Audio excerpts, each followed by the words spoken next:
제목 한번 읽어볼게요. 시작. 와, 드디어 기도가 끝났다. 기도가 먼저입니다라는 것이 끝났다라고 생각할 수 있지만 절대로 안 끝났습니다. 말씀의 내용을 잘 들어보시면 이 기도와 또 연관되는, 기도와 주제가 관련된 그런 말씀입니다. 여러분, 오늘 우리가 읽은 이 35장의 말씀, 성경책을 잘 펴놓으세요. 오늘 좀 성경을 좀 찾아봐야 될 때가 몇 군데 있습니다. 창세기 요 33장, 34장 이렇게 몇 군데 좀 찾아볼 거니까요. 성경책을 그대로 펴놔주시고, 오늘 말씀의 주인공이 누구의 이야기입니까? 누구의 이야기? 야곱의 이야기입니다. 그렇죠? 야곱의 형이 누구죠?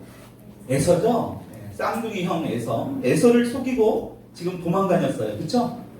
뭘 속였습니까? 장자권도 뺐고 아버지의 축복까지 다 뺏어버렸습니다. 몇 년 동안이나 도망다녔는지 혹시 아십니까? 20년 동안이나 도망다녔죠. 외삼촌 라반의 집에서 20년 동안에 있었던 겁니다.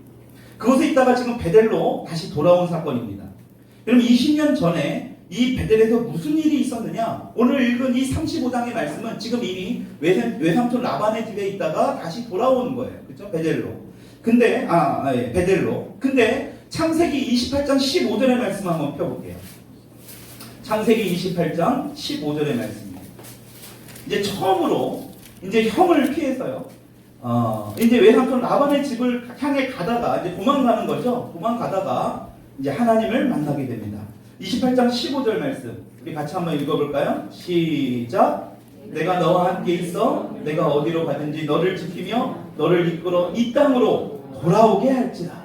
내가 내게 허락한 것을 다 이루기까지 너를 떠나지 아니하리라 하신지라. 아멘. 그럼 하나님은요 절대 우리를 떠나지 않은 분이심을 믿으시기 바랍니다. 여러분들이 한 주 동안 어떻게 살았는가는 중요하지 않아요. 이거에 대해 또 하나 또 무너질 수 있어요. 그렇다면 내 마음대로 내 뜻대로 살아도 괜찮겠구나. 여러분, 이 사실을 믿잖아요. 내 마음대로 내 뜻대로 살아갈 수가 없습니다. 그 문제 자체가, 그 이야기 자체가 잘못된 거예요. 하나님이 나에게서 떠나가지 못한다, 떠나가지 않는다는 사실을 결코 믿는 사람들은요 내 마음대로 살 수가 없습니다. 여러분, 분명히 야곱을 통해서 하나님이 뭐라고 약속하세요? 너가 다시 베델로 돌아오게 될 것이다 라고 말씀하고 있는 거예요. 그렇죠? 이게 바로 하나님의 약속이에요. 근데 오늘 이 본문 말씀 35장의 말씀을 보면 베델로 다시 돌아오게 되면 뭐를 해주시겠다라고 말씀하고 계세요? 35장 그 말씀은 이제 12절, 13, 14, 15 이렇게 말씀을 하는데 그 말씀을 요약하면 뭐냐? 자손을 번성케 해주겠다는 거예요. 그리고 야곱에게 뭐예요? 땅을 주겠다라는 겁니다. 그리고 마지막으로 뭐냐? 너를 예배자로 삼겠다라는 거예요. 그러니까 자손도 번성케 해주고 너가 베델로 돌아오게 되면 땅도 줄 것이고 또 하나는 너를 예배자로 삼을 것이다. 여러분, 이렇게 약속을 하신 하나님께서 20년 만에 야곱을 다시 베델로 돌아오게 합니다. 여러분, 그런데 문제는 우리는 여기까지만 보게 되면 베델이 다시 돌아왔구나 라고 볼 수 있지만 무려 베델로 야곱이 다시 돌아오기까지 몇 년의 시간이 걸린지 혹시 아십니까? 내가 이걸 알면 여러분들에게 오늘 정신때 특식을 특별히 여러분들에게 제공하도록 하겠습니다. 못 맞출 걸 아니까 제가 자신있게 제안하는 거예요. 몇 년이 걸린지 혹시 아세요? 다시 돌아오기까지? 찍어서라도 맞춰보시죠. 25년. 근사치까지 갔습니다. 빨리 답을 말해야 될 것 같아요. 맞출 것 같습니다. 30년입니다. 30년. 20년이라는 시간 동안 외삼촌 집에 있었고요. 또 다시 10년이라는 시간 동안을 또 시간을 허비하게 됩니다. 여러분, 야곱의 인생을 보게 되면 굉장히 끊임없는 문제가 계속 발생해요. 그렇죠?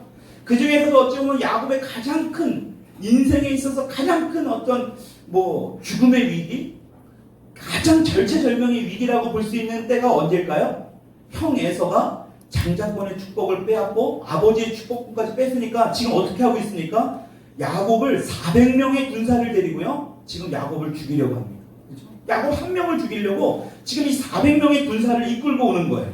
이때 야곱의 마음을 뭐라고 말씀하고 있는지 32장 7절에 이렇게 기록되어 있습니다. 제가 읽을게요. 시작. 야곱이 심히 두렵고 답답하여 자기와 함께한 동행자와 양과 소와 낙타를 두 떼로 나누고 굉장히 두려워했어요.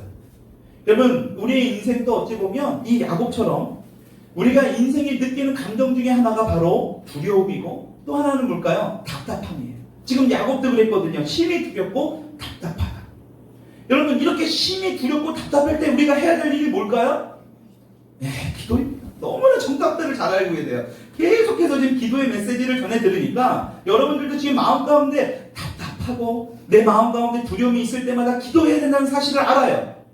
여러분, 그런데 하나님을 믿는다는 사람 이 야곱이 이런 심히 두렵고 심히 이러한 답답한 마음이 있을 때 어떻게 합니까? 기도하지 않아요. 야곱이 뭐를 하고 있는 것을 성경을 통해 볼 수 있어요? 잔머리를 굴리고 있습니다. 여러분, 야곱 자체가 사기치는 사람의 상징적인 인물이잖아요. 그렇죠? 거짓말 잘하고 거짓말하기 좋아. 여러분, 지금 야곱이 어떤 잔머리를 굴려요? 성경을 보니까 자기 재산을 두 대로 나눠버려요. 양분으로, 반으로 갈라버리는 겁니다. 그리고 32장 8절을 보니까 뭐라고 합니까? 이르되 에서가 와서 한 대를 치면 남은 한 대는 피하리라. 그러니까 이 예물이, 지금 이 야곱이 가지고 있는 재산이 보통 재산이 아니거든요. 어마어마한 거예요. 그러니까 한 대를 치면 그 공격한 사이를 피해서 자기는 도망가겠다라는 거예요. 지금 뭐라는 거예요? 기도하지 않고 잔머리를 굴리고 있습니다. 또 하나, 지금 야곱이 거기다 또 한 수를 더 떠요. 어떻게 합니까? 형에게 선물을 보내요. 그 선물 보내는 양이요, 보통이 아닙니다. 그 내용이 어디 나와 있습니까? 32장 14절입니다. 같이 한번 읽어볼까요? 시작. 암염소가 200이요, 순염소가 20이요, 암양이 200이요, 순양이 20이요. 여러분, 지금 이 말씀을 지금 쭉쭉쭉 읽어보면 참 재미있어요. 암마리는 반드시 뭐예요? 10배예요, 10배. 그죠? 배예요. 200마리면 순염소는 20마리예요. 비율을 그런 식으로 줍니다. 암양도 봐요. 200마리고 순양이 20마리예요. 여러분, 항상 순놈과 암놈을 이런 똑같은 비율로 줍니다. 근데 어마어마해요. 지금 낙타가 30마리, 메르스 안 걸린 낙타겠죠? 건강한 낙타 30마리, 거기다 뭐 암소가 40마리, 황소가 10마리, 뭐 암낙이 10마리, 또 새끼 낙이 10마리, 20마리군요, 암낙이가. 그럼 이런 비율로 계속해서 줘요. 여러분, 제가 왜 이것을 설명하냐면, 이 당시에 이 정도의 양을 선물하는 대상은 누구에게 선물할 수 있느냐? 왕에게나 선물할 수 있는 양이에요. 그러니까 다시 말하면 야곱은요, 형 에서를 왕처럼 지금 생각했다라는 거예요. 이 정도로 선물하면 나를 죽이러 오는 이 형도 마음이 좀 풀어질 거야. 잔머리를 굴리고 있는 거예요. 여러분, 더 기가 막힌 게 있어요. 야곱이 얼마나 머리가 좋은지, 이 양을, 이 거대한 선물을요, 한꺼번에 줬을까요? 한꺼번에 주지 않아요. 몇 번에 걸쳐서 줬다? 4번에 걸쳐서 줍니다.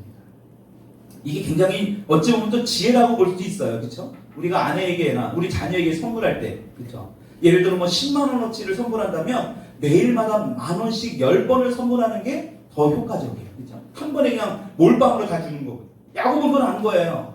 이렇게 잔머리를 굴리는 사람이 뭐다? 바로 야곱입니다. 자신의 재물을 두 대로 나누고 여러 번 거쳐서 지금 선물을, 지금 이 공세를 막 펼치는 겁니다, 형이. 여러분, 그리고 나서 우리가 너무나 잘 알고 있는 어떤 일을 합니까? 야복강가에서 이제 드디어 기도를 해요. 여러분, 그리고 하나님께서 야곱의 이름을 바꿔주시는 은혜를 경험합니다. 그런데 문제는 야곱이 이러한 경험을 했음에도 불구하고 이제 더 이상 야곱이라고 부르지 않고 이스라엘로 부르겠다. 그렇죠? 야곱을 통해서 이제 이스라엘의 어떤 가장 큰 상징적인 인물로 내가 너를 만들어주겠다. 여러분, 그런데도 불구하고 야곱은 어떡합니까? 또다시 잔머리를 써요. 에서를 만나기 직전에 어떤 일을 벌어져요? 자신의 이 재산을 양대로, 그러니까 두 대로 나눴던 일을 이제는 자신의 식구들을 세 그룹으로 나눠버립니다. 그렇죠? 에서를 만나기 전에 지금 하나님 앞에 야복강가에서 자기의 환도뼈가 부러질 정도로 막 간절히 기도했는데, 그리고 나서도 또 무슨 일이 벌어지느냐? 지금 자신의 그 식구들을 세 그룹으로 나누는 거예요. 맨 앞에 누구를 세워요? 여종들을 세웁니다. 여종의 이름이 누굴까요? 야곱의 여종. 야곱의 여종을 통해서 낳은 자식들이 있잖아요. 그렇죠? 여종이 비라와 실바입니다. 성경을 너무나 많이 읽으셔가지고 이 정도의 질문에는 대답할 가치를 못 느낀다라고 저는 믿고 싶습니다. 비라와 실바를 지금 여종들을 내보내요. 그리고 비라와 실바를 통해서 낳은 자식들을 맨 앞에 내보냅니다. 그리고 그 다음에 누구를 세워요? 그 다음에 바로 누구? 레아입니다. 레아. 그렇죠? 좀 덜 사랑하는 레아. 원래는 외삼촌에게 라헬을 달라고 했는데 외삼촌이 속인 거잖아요. 첫째 언니를 갖다가 결혼하게 만들었잖아요. 잘 사랑하지 않았겠지 않겠습니까? 그 레아와 레아의 자식들을 보냅니다. 세 번째 그룹으로 누구를 세워요? 자신이 가장 사랑하는 라헬이에요. 그리고 또 하나 누구? 요셉입니다. 그렇죠? 그렇죠? 너무나 사랑했던 아내와 자식을 맨 마지막에 아마도 거기에 자기도 있었을 거예요. 그렇죠? 여러분 지금 순서가 보니까 야곱이 가장 사랑하는 사람을 맨 뒤에 세우고 사랑하지 않는 사람을 맨 앞에 세워요. 굉장한 잔머리의 고수입니다. 철저하게 지금 이 에서의 공격에서 나름대로 엄청난 잔머리를 쓴 거예요. 여러분 그런데 33장 4절을 보니까 극적으로 어떤 일이 벌어져요? 하나님의 은혜로 형 에서가 야곱을 죽이려고 왔던 그 에서가 완전히 바뀌어요. 서로 껴안고 지금 막 난리가 납니다. 400명이나 데리고 왔던 이 일이 도대체 왜 데리고 왔느냐? 이렇게 할 거면 왜 데리고 온 거예요 도대체? 그렇죠? 이해가 안 될 정도로 극적으로 서로 용서하는 장면이 나옵니다. 이후에 성경을 보게 되면 이 사건을 통해서 에서는요 야곱과 완전히 원한을 끝내요. 그렇죠? 더 이상 에서가 야곱을 괴롭혔다라는 말이 없어요. 물론 그 후손들이 좀 뭐 괴롭히고 있었던 건 있지만 에서 자체가 야곱을 괴롭히는 일은 더 이상 발생하지 않습니다. 여러분 그런데 야곱은 어떻습니까? 지금 서로 화해했음에도 불구하고 야곱은 계속해서 두려움과 불안한 마음이 있었던 것 같아요. 그것을 어떻게 할 수 있을까? 여러분 형 에서가 화해하고 나서 뭐라고 얘기했습니까? 야곱아 나와 함께 동행하자고 합니다. 여러분 근데 야곱이 어떻게 해요? 거절해요. 야 그러면 너가 이제 이 길을 잘 모르니까 너가 지금 20년 만에 왔으니까 내 종들을 보내서 너의 길잡이 노릇을 해줄 테니까 그럼 이 종들을 통해서 너의 갈 길을 한번 가거라. 그런데 이 제안마저도 야곱은 거절을 합니다. 그리고 형 에서와 완전히 다른 길을 가요. 근데 여기서 굉장히 중요한 사실이 벌어집니다. 야곱이 이제는 형 에서와 다른 길로 가는 것까지는 좋아요. 그렇다면 야곱이 지금 가야 될 곳이 어디입니까? 어디로 가야 돼요? 베델로 가야 됩니다. 근데 야곱이 지금 베델로 가지 않고 어디로 갑니까? 성경은 숲곳을 거쳐서 세겜으로 갔다라고 말씀하고 있습니다. 20년 전에 형 에서를 피해서 도망갈 때 야곱이 하나님께 기도했거든요. 어떻게 기도했는지 아십니까? 창세기 28장 18절 22절의 말씀입니다. 우리 같이 한번 읽어볼게요. 창세기 28장 18절부터 22절의 말씀 같이 한번 읽어보겠습니다. 시작. 야곱이 아침에 일찍 일어나 베개로 남았던 돌을 가져다가 기둥으로 세우고 그 위에 기름을 붓고 그곳 이름을 베델이라 하였더라. 이 성의 이름은 루스더라. 야곱이 선하여 이르되 하나님이 나와 함께 계셔서 내가 가는 이 길에서 나를 지키시고 먹을 떡과 입을 옷을 주시어 내가 평안히 아버지 집으로 돌아가게 하시오면 여호와께서 나의 하나님이 되실 것이요 내가 기둥으로 세운 이 돌이 하나님의 집이 될 것이요 하나님께서 내게 주신 모든 것의 10분의 1을 내가 반드시 하나님께 드리겠다. 여러분 지금 하나님과 약속을 하고 있는 거예요. 야곱이. 그렇죠? 다시 돌아오게 하시면 가나안 땅으로 돌아오게 해주시면 하나님께 잘 예배 생활도 하고 또 뭐예요? 하나님의 집을 만들고 또 마지막으로 뭡니까? 11조도 하겠다라고 지금 하나님과 약속하는 거예요. 여러분 그런데 야곱이 베델로 가지 않고 숫곳이라는 장소에 머뭅니다. 근데 성경을 보면 이 숫곳이라는 장소에서 집을 둬요. 장막을 짓습니다. 잠깐 거쳐가는 장소가 아니에요. 거기서 아마라도 살려고 했던 것 같아요. 근데 어떤 이유인지 그리고 다시 세겜으로 가게 돼요. 여러분 세겜에 가서 어떻게 하고 있습니까? 이제 다시 33장입니다. 33장 18절부터 19절의 말씀 한번 볼게요. 근데 다시 이 지금 베델로 가지 않고 세겜에 머물고서 어떻게 이렇게 합니다. 33장 18절부터 19절 시작. 야곱이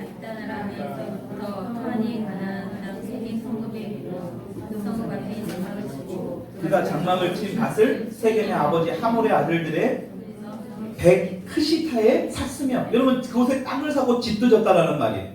한마디로 그게 뭘까요? 땅을 사고 집을 졌다. 오래 살겠다라는 겁니다. 잠시 있을 거면 집을 왜 짓습니까? 그렇죠? 여러분 베델에서 하나님께 약속했던 것이 미안했는지 지금 이 세겜에서도 이 야곱은요 어떤 일을 벌어지느냐 20절을 보니까 제단을 쌓고 뭘 했대요? 예배를 드렸다라고 성경은 말씀하고 있어요. 여러분 얼핏 보면 굉장히 믿음 있는 사람처럼 보입니다. 그렇죠? 근데 야곱을 보십시오. 온전한 그리스도인이 아니에요. 여러분 아직도 야곱은 뭡니까? 자신의 힘으로 살려고 합니다. 하나님은 믿고 있지만 아직 자신을 의지해요. 여러분 야곱이 베델로 가지 않았던 이유가 있습니다. 세겜으로 간 가장 큰 이유 중에 하나가 뭐냐? 세겜이라는 동네는 그 당시 문명이 발달된 도시예요. 잘 사는 도시입니다. 그에 반해 베델은 작은 시골 동네입니다. 여러분 눈에 보기에도 세겜의 동네에서 사는 것이 더 화려하고 더 좋아 보였기 때문에 지금 야곱이 세겜에 머물게 되는 거예요. 여러분, 그래서 야곱이 세겜에 머문 이 이유는 또 하나는 뭐냐면 그냥 적절한 타협의 장소예요. 그 말은 뭐냐? 여러분, 세겜의 동네는 지금 가나안 땅에 있으니까 아닙니까? 가나안 땅이에요. 여러분, 지금 베델도 가나안 땅이에요, 아니에요? 가나안 땅입니다. 여러분, 지금 똑같아요. 세겜이라는 동네도 지금 가나안 땅이에요. 가나안 땅은 맞지만 베델은 아닙니다. 가나안 땅은 맞는데 하나님께서 말씀하신 땅은 아니에요. 여러분, 이게 뭘 의미할까요? 하나님의 말씀에 순종하는 것 같지만 순종하는 게 아니에요. 여러분, 이거 굉장히 중요한 의미가 있어요. 우리 주변에도 보면 교회는 다니지만 잘 믿는 것 같지는 않아요. 믿는 것 같긴 한데 잘 믿는 사람 같지 않아 보여요. 여러분, 이런 사람들이 우리 교회 안에 굉장히 많이 있습니다. 우리 기독교 안에도 교회 집 앞에 보면 다 교회 명패 있고요. 사업장에 다 교회 다닌다고 어떤 액자고 멋있는 거 다 써붙여 있는데 하는 행동들은 어떻습니까? 믿는 사람 같지는 않아 보여요. 세상 사람들과 똑같이 다 해요. 여러분, 이러한 신앙인을 뭐라고 부를까요? 애매모호한 신앙. 한번 이렇게 따라합시다. 나는 애매모호한 신앙인이 되지 맙시다. 믿는 것 같긴 한데 잘 믿지 않아 보여요. 교회는 다니는 것 같긴 한데 굉장히 뭔가 신앙이 좀 별로예요. 여러분, 이게 바로 애매모호한 신앙인의 모습이에요. 하나님 반, 세상 반. 요새 흔한 말로 뭐예요? 프라이드 반, 양념 반. 하나님 반, 세상 반. 걸쳐있는 거예요. 여러분, 하나님이에요. 지금 야곱이 이 세겜에서 몇 년 동안 살았다고요? 10년 동안 살았습니다. 이 10년 동안 어떻게 살았느냐? 나름대로 잘 살았어요. 돈도 잘 벌고. 나름대로 잘 나갔다라는 얘기입니다. 여러분, 34장의 말씀이 바로 이 야곱이 세겜에서 사는 스토리가 나오는 장이 바로 34장이에요. 근데 여러분, 34장을 잘 보십시오. 하나님이라는 단어가 단 한 군데서도 안 나와요. 참 희한하죠. 이 세겜이라는 장소에서 살았던 이 야곱의 삶을 보면 이 34장에 하나님이라는 단어가 한 군데도 나오지 않습니다. 여러분, 이것만 보더라도 야곱이 세겜에서의 삶이 어떠했는가를 우리가 짐작해 볼 수 있는 겁니다.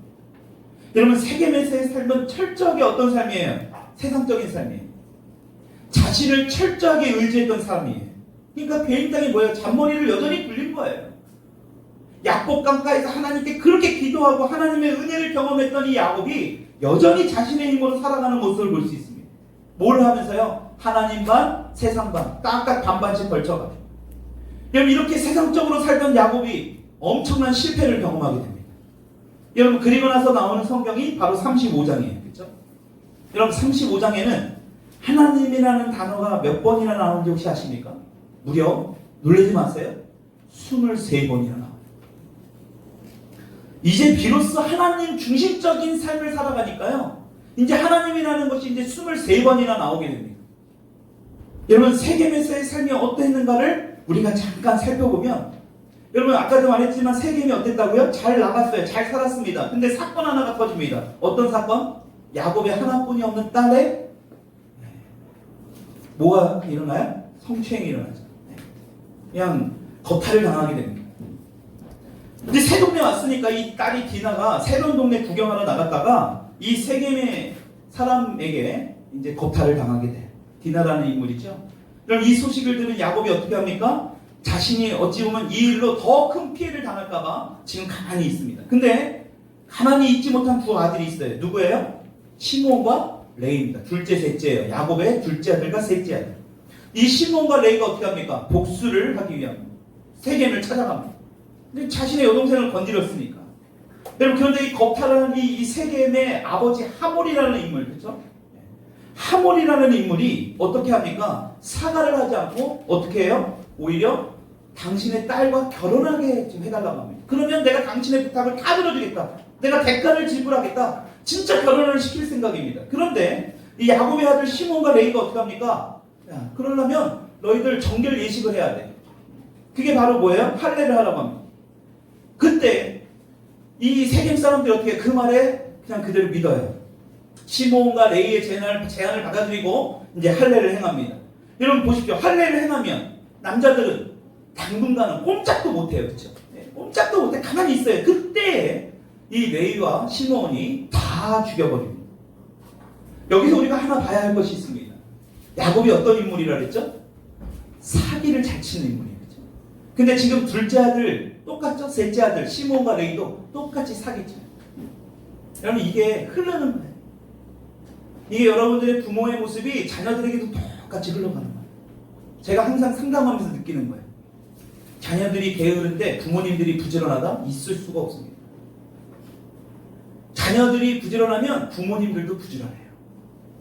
자녀들이 거짓말을 많이 해요? 부모들도 거짓말을 많이 합니다. 자녀들이 신앙생활 별로 시원찮게 합니까? 부모들도 신앙생활 시원찮아요. 제가 이거는 확실합니다.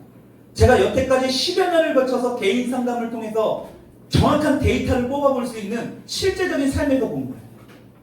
문의는 그리스도인일 수 있지만 절대로 여러분 그 뼛속 깊이 그리스도인이 될 수 없어요. 다시 말하면 자녀는요 부모의 모습을 그대로 닮아요. 여러분 이 소식을 들은 아버지 야곱이 어떻게 합니까? 큰일 난 거죠. 이 가나안 족속들은 서로 연합을 잘하거든요. 그 소식을 들은 주변 나라 민족들이 자신들을 죽일 수도 있는 거예요. 지금 10년 동안 세겜에서 쌓았던 모든 것들이 다 무너지게 생긴 겁니다. 재산뿐만 아니라 자신의 생명까지도 지금 엄청난 위기의 상황에 놓여 있는 거예요. 그렇죠? 어찌 보면 형에서 400명의 군사를 이끌고 왔던 그때와 버금가는 엄청난 위기입니다. 이 이야기가 바로 창세기 34장의 말씀이에요. 여러분 바로 그때에 하나님께서 우리를 그냥 내쳐버리시지 않아요. 야, 너가 그따위로 행동했으니까 그런 결과가 있는 거야. 이게 아니에요. 하나님이 어떻게 하십니까? 베델로 부르세요. 이런 엄청난 위기 가운데 놓여져 있는 이 야곱을 다시 베델로 불러요. 지금 베델은 어떤 장소예요? 야곱이 있어야 할 장소입니다. 지금 세겜에 있어야 될 장소가 아니에요. 지금 베델에 있어야 될 장소입니다. 35장 1절이에요. 같이 한번 읽어볼게요. 시작. 하나님이 야곱에게 이르시되 일어나 베델로 올라가서 내가 내 영에서의 낯을 피하여 도망하던 때에 내가 나타나던 하나님께 거기서 제단을 쌓으라 하신지라. 여러분 하나님께서 분명히 야곱에게 말씀하십니다. 너의 힘으로 잔머리로 네 생각대로 네 멋대로 이제 살지 말고 세겜처럼 눈에 보이는 화려한 곳에서 그런 데서 살려고 하지 말고 네 힘으로 애쓰면 살지 말고 지금 베델로 올라오라는 거예요. 그 베델이 뭐하는 자리예요? 기도의 자리. 기도의 자리로 부르는 거예요. 여러분 야곱의 삶을 보면 진짜 막장 드라마예요. 외삼촌 집에서 도망가가지고 20년 동안 사기당하고 종로로 따면서 살고 있어요. 하나님의 은혜로 그것에 다시 돌아오게 됐는데 어떻게 됩니까? 그러면 그쯤 되면 자신의 모습을 좀 돌아봐야 되잖아요. 그렇죠? 내가 그동안 이렇게 내 힘으로 내 노력으로 이렇게 했더니 결과가 이거였구나. 그러면 고향 땅으로 가야 하지 않겠습니까? 지금 하나님이 말씀하신 이 베델로 가야 되지 않아요? 근데 어디로 갔다고요? 세겜으로 갔다는 거예요.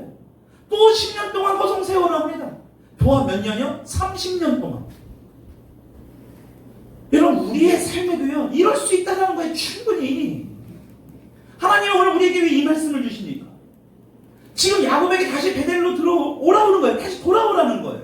내가 너를 처음 불렀을 때 너가 외삼촌 라반 집에 가기 전에 형 에서를 피해서 도망가서 너 하나님 앞에 나한테 간절히 기도했잖아. 그때 나하고 약속했잖아.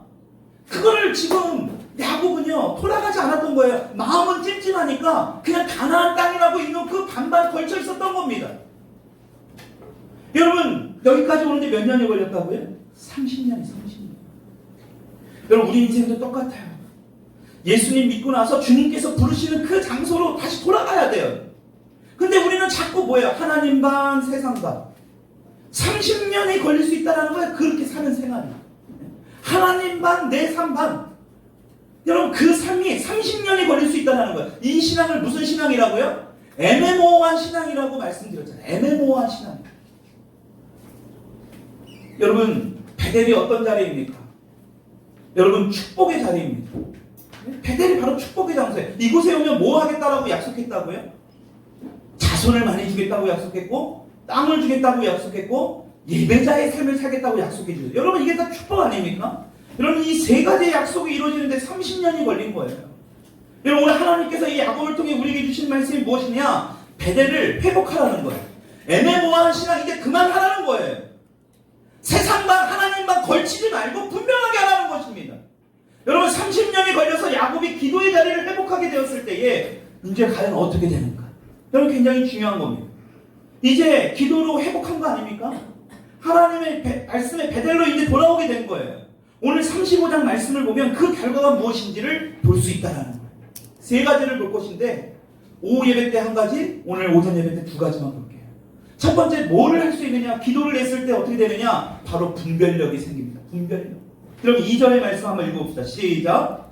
야곱이 자기 집안 사람과 자기와 함께한 모든 자에게 이르되 너희 중에 있는 이방 신상들을 버리고 자기들을 정결케 하고 너희들의 의복을 바꿔 입으라. 여러분 2절을 정리하면 뭐 했는 거예요? 이방 신상을 버려.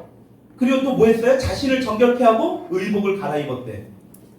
여러분 이 말이 무슨 말입니까?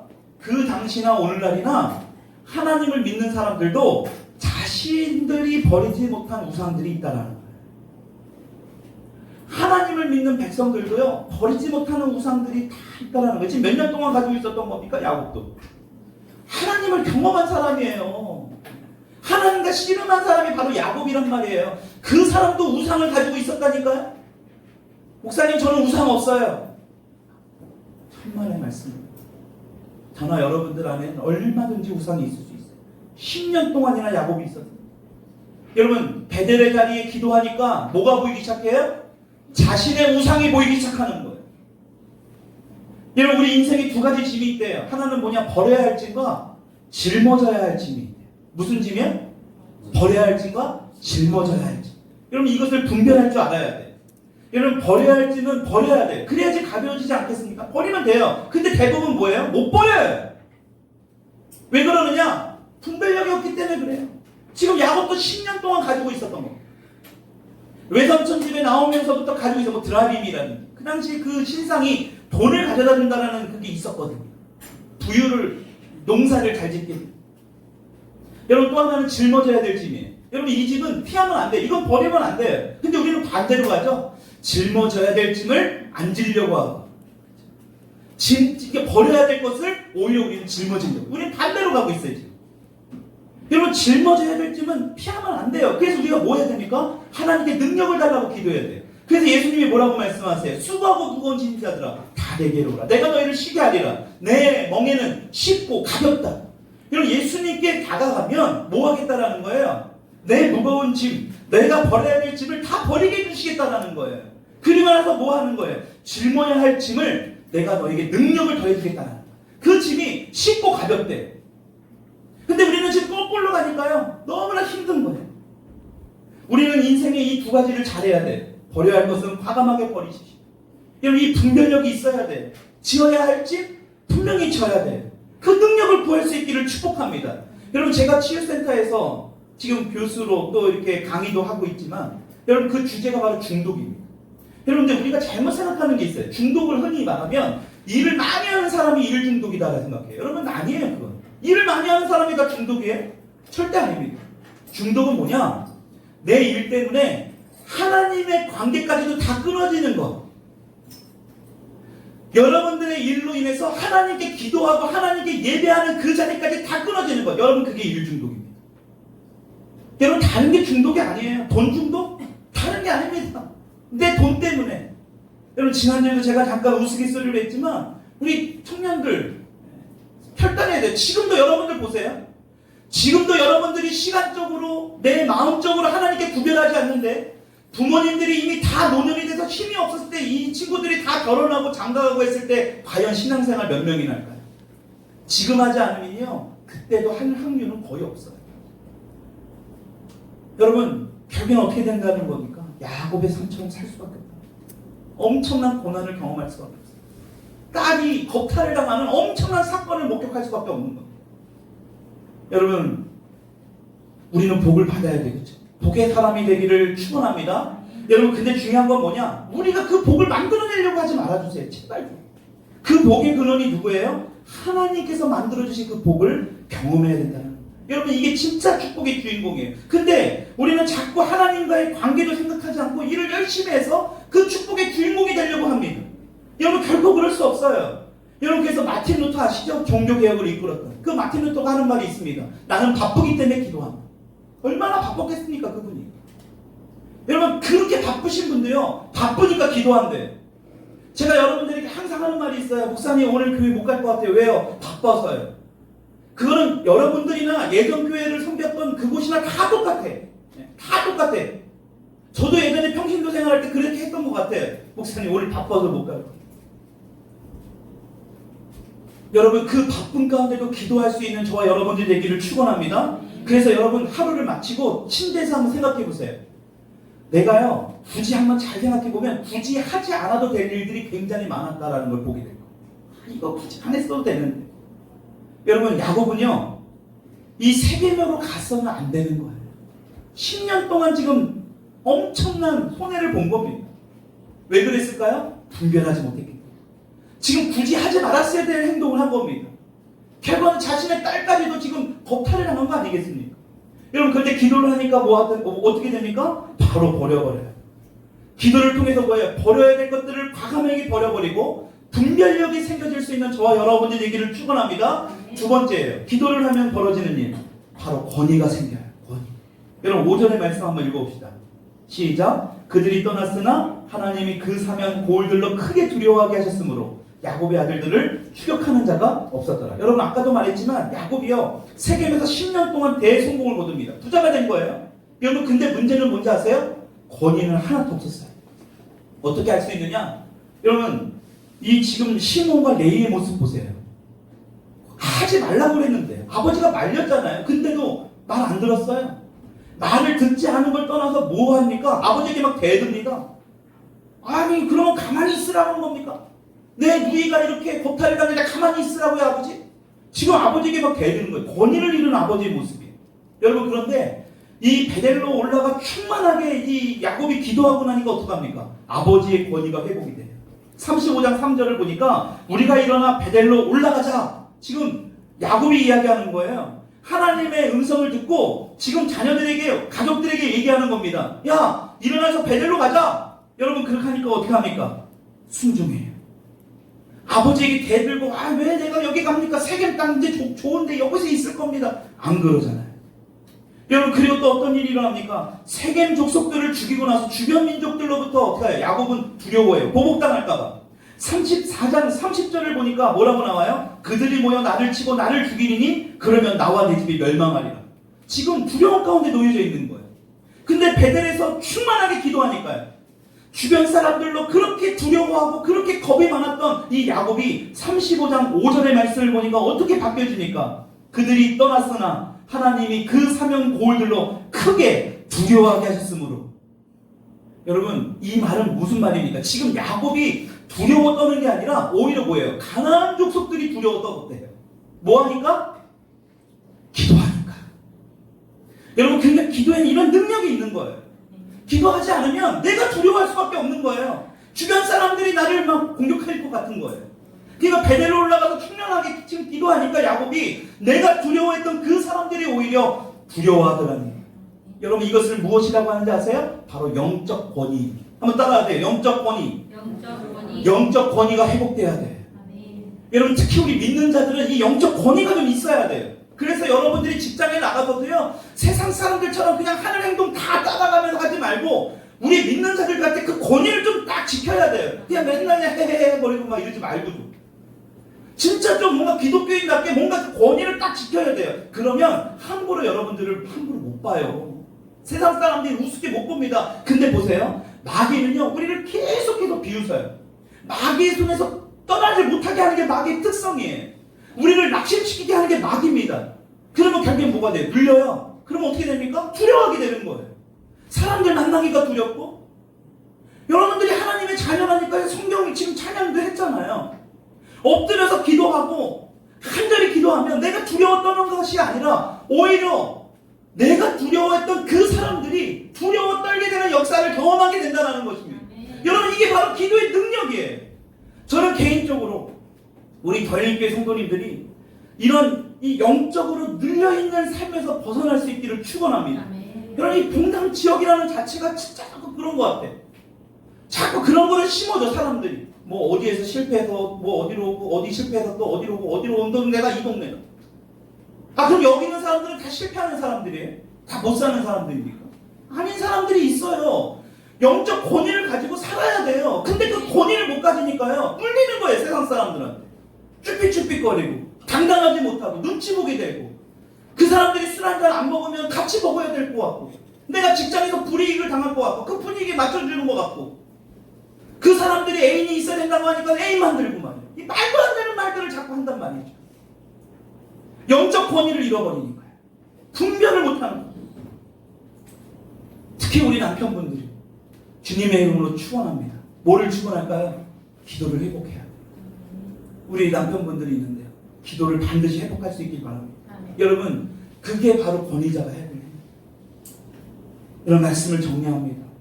여러분 야곱이요 30년 동안 하나님을 온전히 의지하지 못하고 반반의 신앙의 삶을 살았습니다. 반반의 신앙생활. 여러분 이 애매모호한 신앙을 마칠 수 있었던 것은 바로 하나님의 그 말씀 베델로 올라오라는 그 말씀에 순종했기 때문이에요. 그것에서 기도했기 때문이에요. 여러분 그 기도를 통해 뭐 했다고요? 분별력이 생겼다. 세겜 땅에서 10년 동안이나 가지고 있었던 그 우상들을 기도하면 보니까 비로소 이게 우상이었구나 하는 게 보여지는 거예요. 여러분 기도하지 않으면 모르는 거예요. 그러니까. 여러분들의 우상이 뭔지도 몰라. 그게 돈이고 자녀이고 명예이고 여러 가지 세상적인 것들로 이게 가득 차 있을 수 있는데 기도하지 않으니까 그 우상이 뭔지를 몰라요. 그러니까 무엇을 버려야 할지도 몰라요. 다 가지고 있는 거고. 여러분 그러니까 어때요? 힘들어요. 그 무게감으로 세상을 살려니까 어렵습니다. 여러분 이럴 때 어떻게 해야 된다고요? 기도해야 돼요. 그리고 마지막으로 기도하면 영적 권위가 생겨진다. 여러분 그래서 이 세상에서요 기도하지 않아서 두려워 떠는 그런 인생이 아니라 기도하지 않아서 세상 사람들의 눈치를 막 보는 것이 아니라 저와 여러분들이 그 믿는 자들로서요 그렇죠? 당당하게 영적 권위를 가지고요 그 사람들을 행할 때, 그 사람들을 섬길 때에 여러분들이 반드시 승리할 수 있는 저와 여러분들이 될 수 있기를 축원합니다.